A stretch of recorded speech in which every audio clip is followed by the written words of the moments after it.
you're never, ever, ever, ever going to feel like doing the things you need to do in order to have what you want. You're always going to need to push yourself. You're always going to need to parent yourself. So what is the net advice on this? What is the bottom line? The bottom line is no one's coming. No one. No one's coming to push you.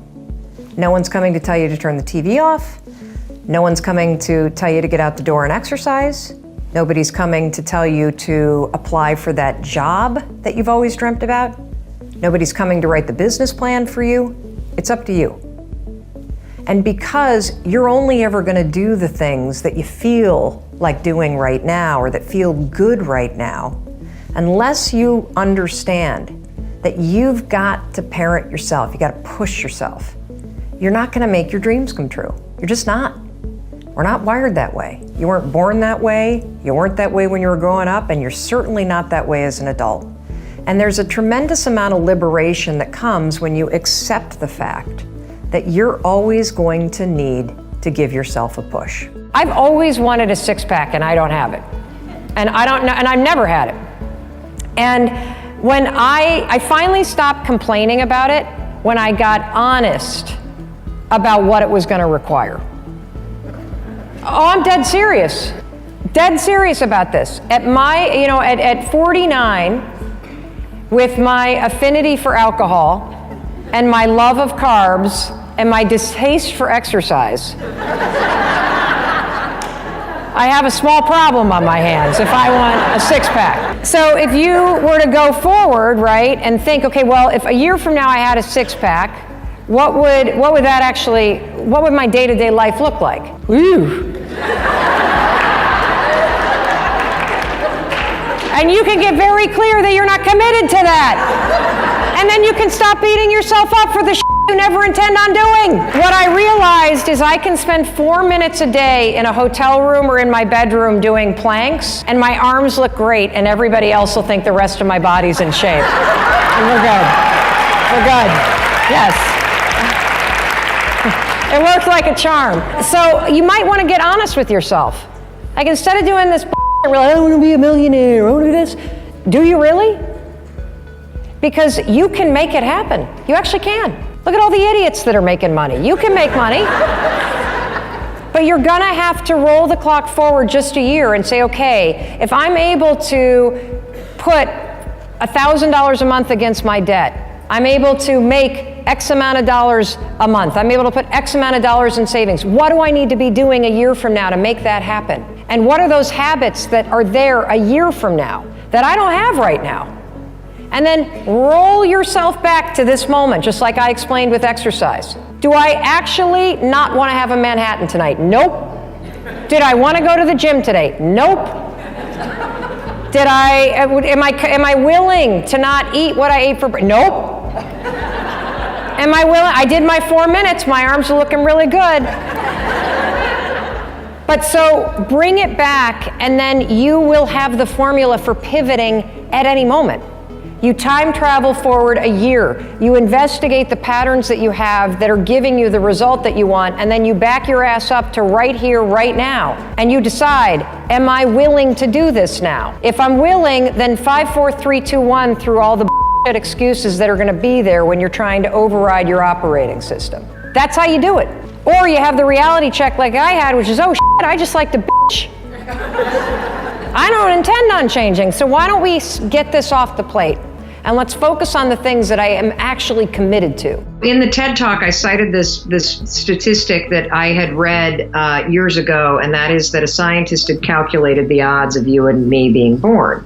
And when you think about just even the sexual act of your parents in a lifetime relationship, the number of times they would actually be intimate, the amount of sperm that go, the odds of one egg and one sperm, and then you throw in the DNA and the uniqueness of your DNA structure. Some scientists calculated all of those odds and figured out that the odds of you being you, who you are, born the day that you were born to the parents that you have with the DNA structure that you have, given all the other variables that could have changed something, the odds are 1 in 400 trillion that you are you. And so what that means to me is that you're meant to be here, that there is a reason why you were born, and the journey of your life is to figure it out. And I think it's actually simple. I think that life is very simple, and we complicate it because we have brains that can tell stories, and we have bodies that can sense danger. And so we overcomplicate things. And the purpose of your life is to listen to your heart and soul and to follow it and to express the highest version of you, not the self-doubt, not the anxiety, not the fears, not the pettiness, not the frustrations, but to actually have the courage to be fully expressed as like, it sounds stupid, but as a great human being, to have the courage to be kind, to have the courage to be patient, to have the courage to cheer for other people, and to have the courage to tune into that wisdom that's inside of you and lean into it. Follow the things that pique your curiosity. Do more of the that actually expands your heart and expands the amount of energy in your body. And slowly but surely, if you align all your decisions and the things that you spend time on and the people that you spend time on with the things that naturally energize you, your whole life will experience a shift. One of the most important things when you're in a situation where the truth, the facts are that there is more on your plate than one human being can effectively handle on his or her own, there's a really important moment where you have to surrender to the chaos that your life is for the next couple weeks. Things are going to change when summer hits, but part of what I find personally is that when I resist, and I do resist, I resist what's actually happening when that's not the way that I want things to go. And so if you start complaining or you start bringing extra weight to all of the things that are going on, it's going to make it feel even more overwhelming. And if you can bring a sense of realism to it. So I call this, and I think Sean Anker's the one that came up with this term, realistic optimism. Realistic optimism is a really powerful mindset because you're not just putting a sunny spin on a crappy situation. You're being realistic about where you are in your life right now. And you are still maintaining an optimistic point of view. And what that means is that you, when you're an optimist, you believe that your actions and your thoughts matter. You believe that you can handle what's on your plate. You believe that based on your thoughts and your actions, you can positively affect the outcome of whatever it is that you're dealing with, whether it's being wildly overwhelmed because you're a single parent, or terrified because you just got a scary health diagnosis, or you're spinning because somebody just told you they don't want to be in a relationship with you anymore. Whatever it is that you're facing that's making you feel overwhelmed, first start with how important it is to be a realistic optimist. So there's a surrendering to what's so, but you're going to stay very optimistic and positive and know that everything that you think and do is in your control, and that when you know that your behavior matters, it gives you a sense of empowerment that's proven by research. Super duper important. It's also why you can have a very hard life right now and a very overwhelming life right now and still be happy. Because you know, based on being a realistic optimist, that this period will pass, and you know that there are things that you can think about and do that are within your control. You know that wave that you feel, or your tongue gets numb, or you get tightness in your cheeks, or you freeze? You know when that happens? Based on the science, there is only a 90-second chemical release in your body. It's called the 90-second rule. When your stomach starts to flutter, when your heart starts to race, when you feel this feeling of fear that you have that's unique to you, based on the science, there's a 90-second rule. and all of the chemical release that's happening because your body is going into a state of being alert, it only sticks around for 90 seconds. As long as you don't let your thoughts race. If your thoughts start to race, you'll start to agitate the situation. The next time that your body goes into a state of alert, stomach gets tight, you feel frozen, you get stuck, you feel your neck.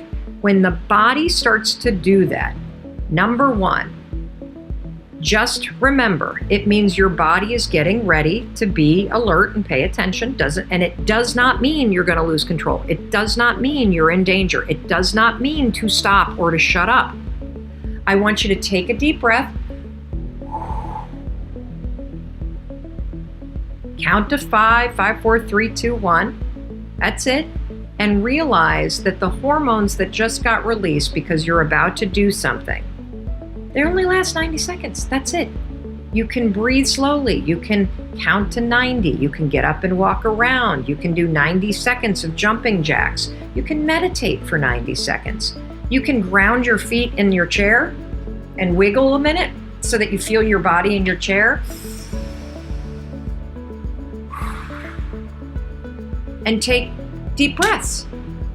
And what you're going to find is that you're going to be blown away.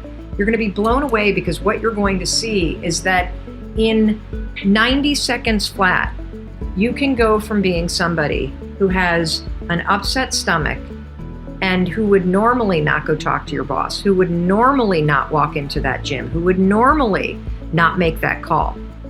In 90 seconds flat, you can manipulate your body state to calm down.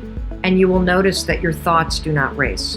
Your thoughts calm down, you're in full control, and now you can speak up, and now you can show up. The most important thing, hang out with people that cheer for you. This is so important. I can't say this enough. Behavior is contagious. They have proven this. Google the Framingham study. It was a really famous heart study that was done where they looked at human behavior over what's called a longitudinal study, which basically means they studied people for a number of years. And they found that you catch the behavior of other people. If you hang out with smokers over time, your objection to smoking lowers because you're hanging out with smokers and you become socialized to it, and you are more likely to smoke.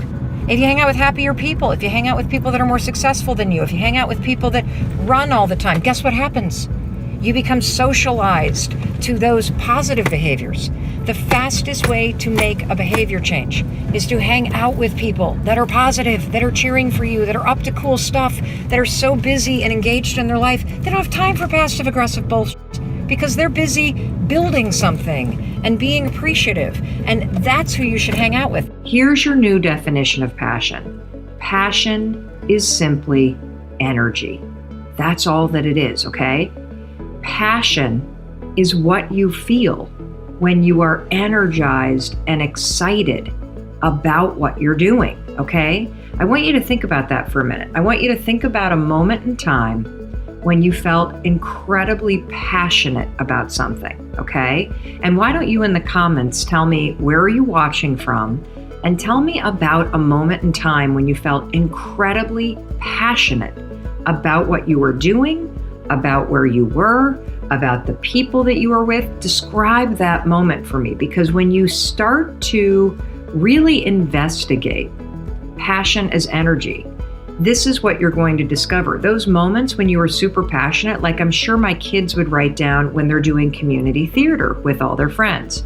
I would write down whenever I'm doing any kind of creative project with my team, I'm incredibly energized. Whenever I'm doing group exercise stuff, climbing a mountain, doing a 5K race, doing some sort of walkathon, I'm incredibly energized by that. Whenever I'm doing some sort of creative project, incredibly energized by that. Whenever I'm working with our video team, incredibly energized by that. Whenever I am coaching someone or giving advice, I am incredibly energized by that.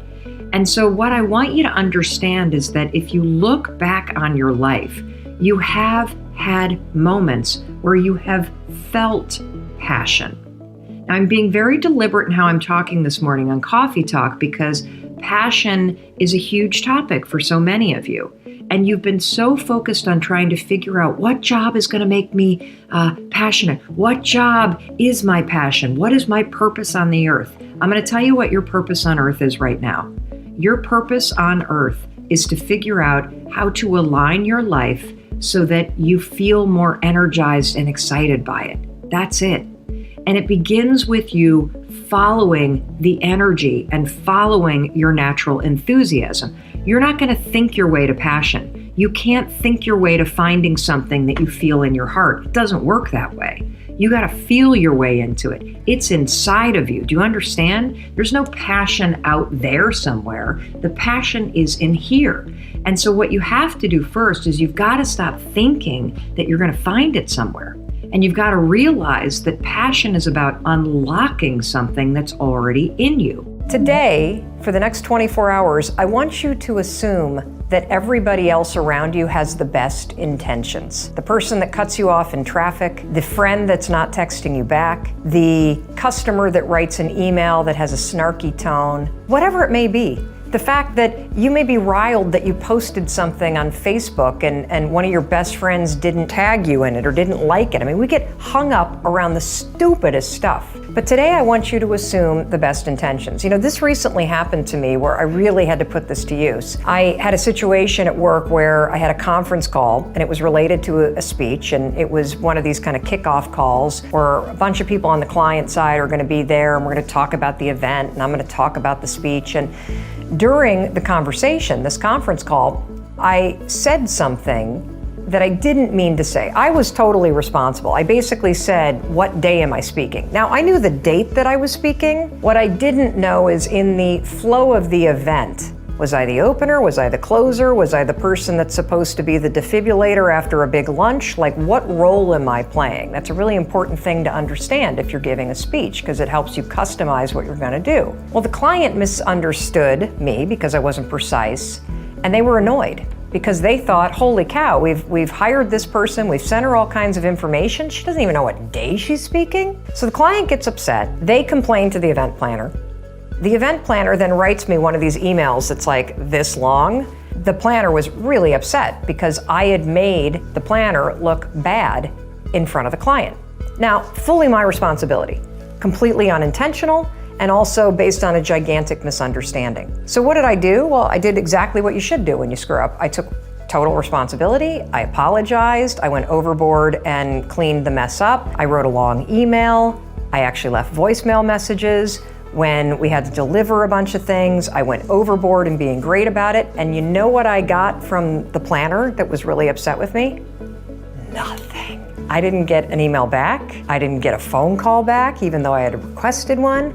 Nothing, nothing, nothing, nothing. And of course, what happens when somebody doesn't respond to you? Whether it's somebody that you're dating, or it's somebody that's a good friend, or it's a customer, or somebody that's upset with you and you've apologized, you immediately think that you've done something wrong. We even do it if you get an email and somebody's tone is slightly off. It is bananas how quickly we assume malintent. We assume we're in trouble. We assume we've done something wrong. So what did I do in this situation? Because my reaction was I was disappointed that I didn't actually get a nice email back or a, hey, no problem, let's move on and have a great event. Just got silence. What did I do? I use the 5-second rule, 5, 4, 3, 2, 1, when I catch myself thinking about it, and then I assume positive intent. I tell myself a different story. I say, oh, well, I've apologized twice, so maybe the planner feels that everything is complete and taken care of and no need to discuss it further. I also assume, hey, this event is a big event. I'm sure they're super duper busy and this is the last concern on their list. Another thing that you can say is maybe they're busy. Maybe this isn't a big deal to them. Maybe I've already been forgiven. The businesses that were launched by somebody like you who was working full time while launching your business had a 33% less chance of failing than the people that quit their jobs and jump all in. And the reason why is you know how to hedge your bets. You're a little conservative in terms of the risks that you'll take, which means over the long term, your business is more likely to succeed. You asked me, how do I balance my passions? How do you find the time? Because I, like you, have a million things going on. From being an on-air commentator to CNN, to having an incredible partnership with Success Magazine and doing a ton of cool stuff with them, to giving over 80 speeches a year and running a company and having a family. The key is this. You must find 30 minutes before 7:30 in the morning. 30 minutes before 7:30 that you take at home, that you take at a coffee shop, where you organize your day and you work on two things that will push your business forward. 30 minutes before 7:30. Why do you need to do this? Well, because when you walk into work, your day is likely going to get hijacked. And secondly, if you were to take this time every single morning and focus yourself, you're now starting your day having already done work to advance your business, and you're walking into your current job knowing what you need to get done. That's going to make you work smarter at work. I think a lot of people that are working a job full time and also trying to launch a business on the side actually have the time. The problem is that you're not being rigorous and focused about what you're spending it on. If you want another Mel Robbins Affirmations for Success video, check it out right there next to me. I think you'll enjoy it. Continue to believe, and I'll see you there. If you expect to achieve your goals, if you expect to reach your potential, if you expect to have your dreams come true,